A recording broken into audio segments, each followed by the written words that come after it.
So, on Monday Night Raw, CM Punk did not apologize after Jey Uso and Jimmy Uso, the World Tag Team Champions, the Usos, went out there and tried to make him apologize after the disrespect he showed to Roman Reigns' father, one of the Wild Samoans, Sika. Now, we got some issues, okay? We got some issues going on. And it got me to ask this question. Is the Bloodline returning to destroy CM Punk? In the main event of WrestleMania, I don't know if we're going to get just a match.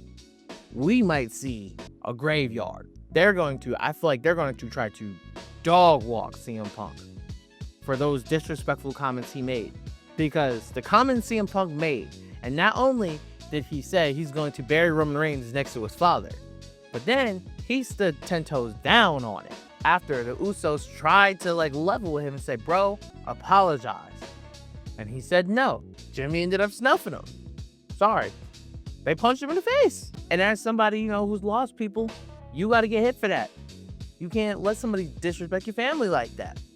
So now, the Bloodline comes back together. Everybody, obviously, besides Sami Zayn. What if Solo and them get involved? And they're like, we not going to stand for this. What if Solo and the MFTs get involved into this? Would be interesting. What if Jacob Fatu is in this? Would be interesting. If all the Samoans basically came together off of the disrespect CM Punk has showed Roman Reigns' father, would be pretty fucking cool. And there's one other person who I think would make this interesting TV. It would be the wise man, Paul Heyman. Listen, obviously, Paul Heyman was written off TV after getting worked by Seth Rollins. He was carried out bloody in ambulance. His story is with Paul Heyman. It is with Seth Rollins. I agree there. But how cool would it be? So let's say, because eventually they're going to attack Seth Rollins. Division is going to get their hands on Seth Rollins. Seth Rollins is going to get attacked. And then Paul Heyman will be back. We all know that's where the story is going. But the real question is, how interesting really would it be if Paul Heyman's, let's say, in a backstage thing or a promo in the middle of the ring, comes out by himself, no vision, and he looks CM Punk in his eyes and says, me and you have a lot of history. Me and Roman Reigns have a lot of history. But you disrespected Roman Reigns' father, one of the Wild Samoans. Because if you don't know, Paul Heyman looked up to the Wild Samoans. Alpha and Sika helped Paul Heyman break into the business when Paul Heyman was just a photographer. So how cool would it be that even Paul Heyman is telling CM Punk to apologize? And he kind of tries his best to level with him, to be like, I know what's going to happen to you if you don't apologize. All right, Punk, I'm begging you to apologize, because this is only going to get worse for you. This would be peak television, because I just don't feel like we're getting a 5-star classic at WrestleMania between CM Punk and Roman Reigns. I truly feel like this might be doomsday. I truly feel like they're going to stop at nothing. I feel like it's going to be pretty much Bloodline rules, and CM Punk is going to get his ass whooped at WrestleMania. And then the power is going to go back to pretty much the Thanos of WWE, which is the tribal chief, Roman Reigns. I just feel like this is the whole plan all along, is to take back the power of the industry. And I feel like if this is Roman's idea of just being like, I'm taking everything back.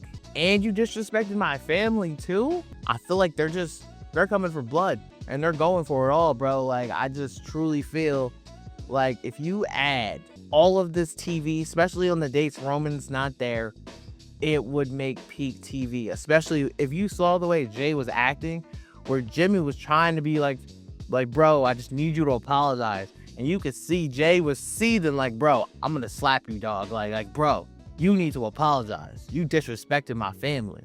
And Punk just wouldn't do it. And he kept calling, and he ended up calling the Usos Roman's young boys. I said, oh, where We're telling the story. We're adding details. And like, when you look at all of this, who would help CM Punk in these situations? I just love this story because this story pretty much goes all the way back to that Colt Cabana podcast. That's where it all starts and where it all stems from. And I loved how the Usos really tried to level with him. I loved how Jimmy didn't call him Punk CM Punk either. Jimmy called him Phil, said, bro, Phil, we need you to apologize. And CM Punk refused. So now with this disrespect that CM Punk has shown, not only Roman Reigns, but the disrespect he has shown to the Bloodline, I do believe there's serious implications that will happen. And what if CM Punk is the cause for the Bloodline to reform? Because not only is CM Punk one of the top stars in the WWE disrespecting the Bloodline, CM Punk is the World Heavyweight Champion. So this could be different. What if, with Braun Breaker on the shelf, with Bronson Reed on the shelf, with only just Logan Paul and Austin Theory, Paul Heyman is also an advocate. But what if, when Roman Reigns puts his finger back on the pulse of WWE and wins the World Heavyweight Championship, but on the way there, what if Paul Heyman gets involved in this story? Because if anyone thinks I'm dragging it or maybe I'm reaching, the disrespect CM Punk shown to somebody who, if it wasn't for Austin and Seek of the Wild Samoans, who knows if Paul Heyman becomes Paul Heyman. And he definitely doesn't become the wise man. I'm just saying, this could be very interesting and very compelling storytelling on the road to WrestleMania. Ladies and gentlemen, that is the end of the video. It has been your boy D. Please like, comment, and subscribe. Ring the bell for notifications for more videos like this. If you like Steelers content, if you like movies, we got everything, okay? We're working, okay? It has been your boy D, Forever Gang. Love y'all, appreciate y'all, and until forever finds you. Peace.